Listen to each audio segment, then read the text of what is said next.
If you're thinking about reversing your BBL today, Beverly Hills-based double board certified Dr. Yovino explains what makes BBL reversal or BBR look beautiful or not. Stick with us to the end because he's going to reveal the one thing that determines what makes or breaks a beautiful BBR. Dr. Yovino, welcome to Beauty Seek. Thanks for having me. Dr. Yovino, beautiful or not, a surgeon doing a BBL reversal using the same technique and cannula approach as a standard liposuction? I prefer small cannulas or micro cannulas. Technically, the specifics are 3 millimeter and smaller in diameter. I find the smaller cannulas in diameter lead to a smoother result, less fat removed with each pass. And so it's a fine sculpting. It's a slow takedown of the areas instead of large amounts coming off with each swipe. So I find that smaller cannulas are really crucial to really fine detailed work. So I think that's where surgeons have to kind of pivot if they're used to using larger cannulas, 4, 5, 6 millimeter cannulas. For, let's say, a lipo 360, I find that that's not good in the BBRs.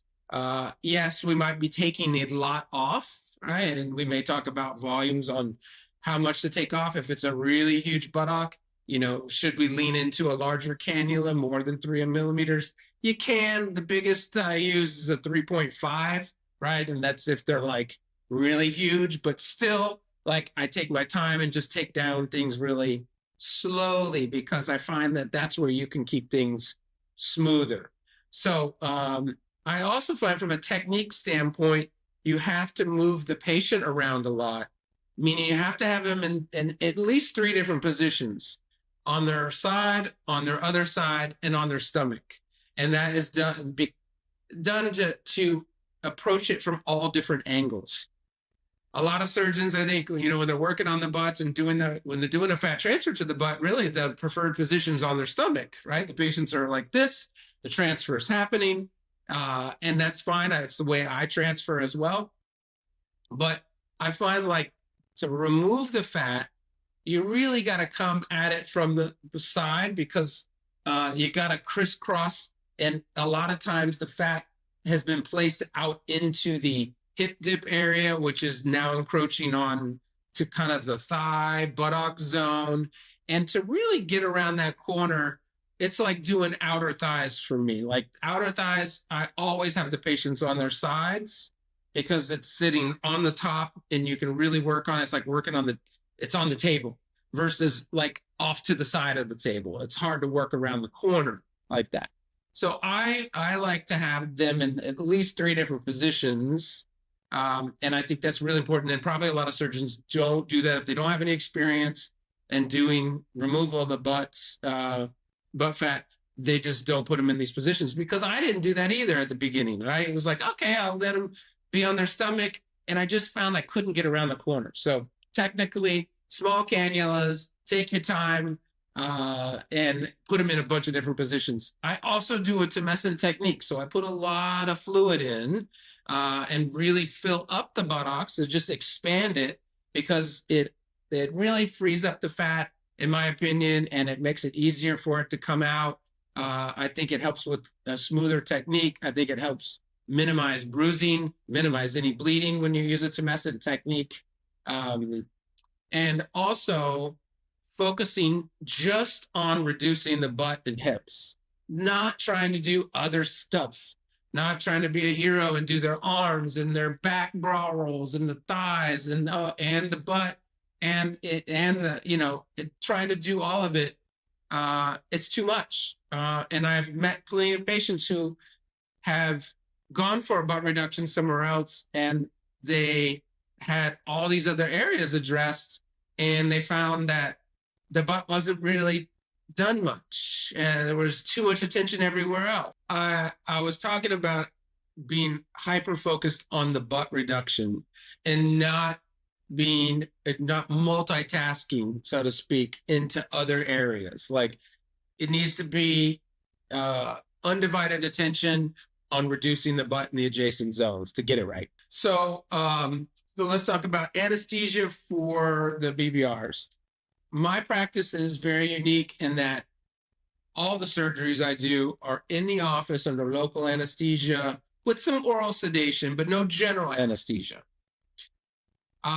With this procedure, particularly, the advantage of not being under general anesthesia is that it's easy to have the patient move.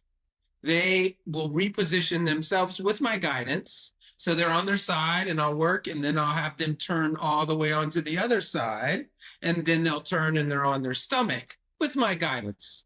When you're under general anesthesia, you can do these positions. It's just a lot more work. Your patients are totally out. You got to lift them. You got to make sure you're protecting all their extremities. And so it can make it more challenging. One is the repositioning. It's not a big deal to have them move, right? Because they're able to turn themselves. And so now it's like, yeah, I need a new position. No big deal. The local anesthesia, is also, I mean, in just a global sense, safer, right? They're not on an anesthesia machine. They're not, they don't have an IV. They're not getting all these extra medications. They're breathing on their own. They maintain their blood pressure. They're able to protect themselves. They're able to tell me when they're hot or cold, right? And I need a little more heat. Plus, to do it under local, you have to numb them very thoroughly, right? So I cannot do this procedure if the patient's not completely numb. So I'm very particular about how I numb them, and I do that very slow and extremely even, and I get them very comfortable. So when they're having the procedure, all they feel is vibrations and just pushing around. It actually is quite pleasant experience. But in the end, when we're done, they're like completely numb. They're not waking up in pain, uncomfortable. They feel great, right? Because they're numb for many hours afterwards. But they put the compression on, they walk on out of the office. Beautiful or not, trying to remove as much fat as possible to get the patient as small as they want in a single session. Removing as much as possible, right? I mean, have I had patients say that to me? Yes. Doc, take as much out of there as you can. I'm tired of this big butt. Yes, I can take a lot out, but, I try to target what that amount should be based on what they really want, right? Because if you're like, I'll take it all out. Well, no, don't do that, because then I'll have a flat butt. Right. So we try to get it like, what is that? Is that 500 cc's? Is it, 1,000 cc's? Now, if it's a really huge butt, all right, like they've had 2 or 3 BBLs and their butt's like massive, right? They can't even get the regular pants over the butt, like everybody's staring at them because it's so big. That's not unusual to have at least 2 sessions to get them into their happy place. And so what's kind of the max I can take out with each session? Probably the most is about 1,500 cc's, like 1.5 liters from each side in one session. Like you have to be respectful of the tissue, and I don't like to deflate them too much in one setting because it's a little hard on the tissue, and there's a lot of retraction that we're trying to have take place. This makes me want to ask, so we've got the booty, and you're taking out the fat. Okay. What happens to the skin around it as this fat just goes away? So the buttock skin in general is pretty good. It contracts in quite nicely. I really haven't had issues with sagginess afterwards. And it's mostly, really only, in the lower part of the butt. So the overhang of the lower part, if I see that they have kind of diaper butt, right? Like this would be another kind of term of like shelf bad, right? Diaper butt bad. but it's like too much down in the bottom and it's just hanging down, right? From having so much fat transferred there.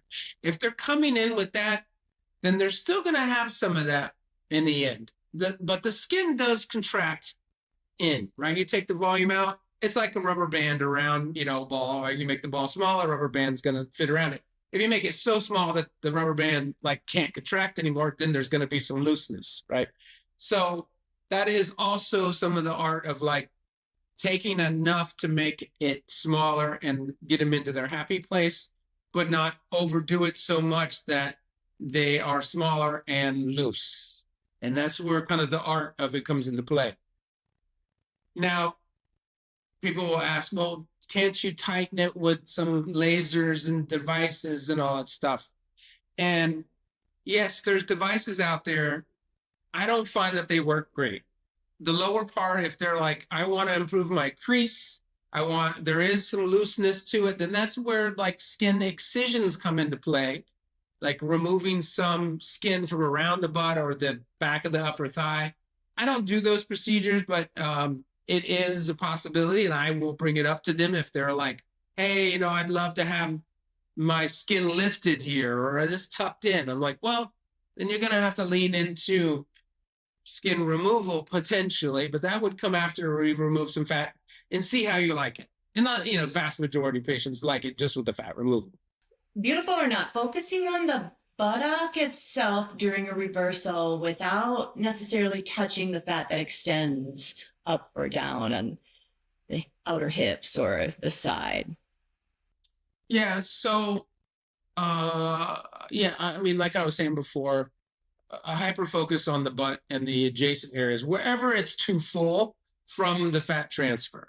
Now, sometimes patients are unhappy with the fat of the butt and all the areas where the fat has gone into, but they're also like, hey, I want my thighs to be in a little bit more. And now we're starting to venture outside of the area that had fat transfer, but it's right next to it. And so I'm okay with extending the removal to adjacent zones that are really like blending in with the butt and enhancement. But if we're talking about like into the lower back, into the love handles, into the back bra rolls, into the flanks, waist, or abdomen, I'm moving away from combining those areas at the same time as I'm reducing the butt in the adjacent zones. But I think like adjacent hips, yes. Butt, yes, obviously, but not really. I prefer not to go outside of it because I feel like it just ends up affecting the results. Thank you so much. This is something every beauty seeker should be thinking about. You've really educated us about BBR. Oh, you're welcome. My pleasure. Beauty seekers, we appreciate you joining us. If you like the education we're sharing, please subscribe to Beauty Seek.